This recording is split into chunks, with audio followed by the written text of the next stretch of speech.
So we have the Reformation and all these different groups that form that we've talked about. But then the Catholics aren't just going to sit back and let this happen. They have to respond.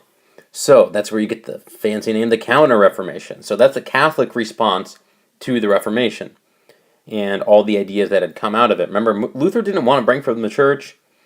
Initially, he ended up coming to that conclusion, but the Catholics are going to have to go and respond to that. So I'll talk about some different ways that they responded and some ways that kind of affect all the way down to today. So one main part when we talk about the Counter-Reformation is Ignatius of Loyola, who's a pretty interesting story. He's a Spanish knight. He gets hurt, and while he's healing in the hospital, he goes and he becomes devoted to God and decides to kind of go down on that journey. He's an ascetic, and he goes on trips to the Holy Land. Remember, ascetic is somebody who deprives himself of earthly pleasures. And he forms the Jesuits, or the Society of Jesus. Our Pope right now, Pope Francis, is actually a Jesuit.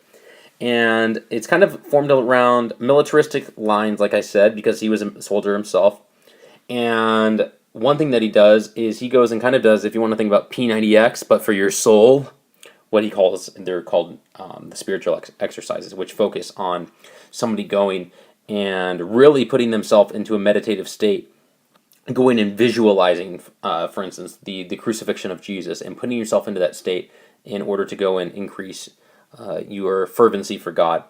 The Jesuits are also associated with creating schools and going and planting these schools in the New World. So they were involved in going and adding these schools in new places. So they have a big effect, and they're a big order that are formed by Loyola.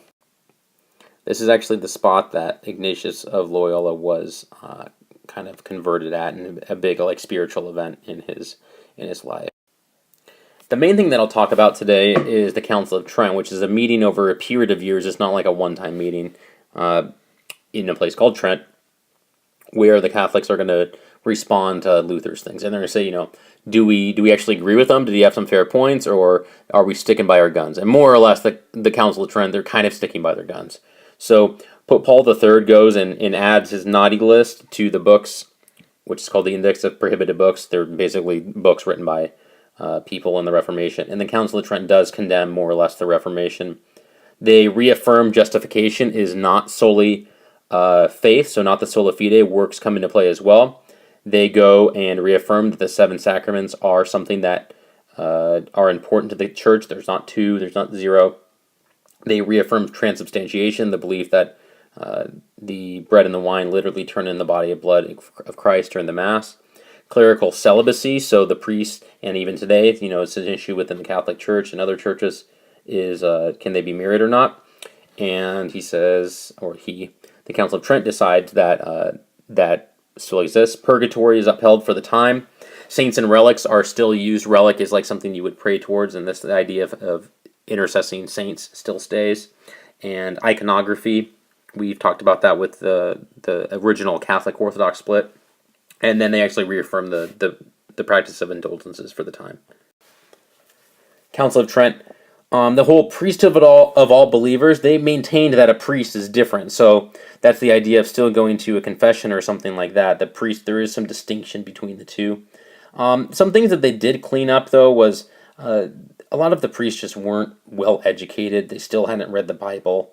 So they established seminaries, schools to train them in. And they also made bishops more accountable to the people by going and living in the districts. So a short lesson there, just kind of summarizing what the Council of Trent is. It's kind of hard sometimes with all these different Protestant Catholic groups to keep them all in mind. But more or less, if you can keep that, the Jesuits are something that comes out of the Counter-Reformation, and the Council of Trent obviously causes this event. And they more or less affirm their theology, but maybe some of their practices they clean up, if that makes sense. So there you go.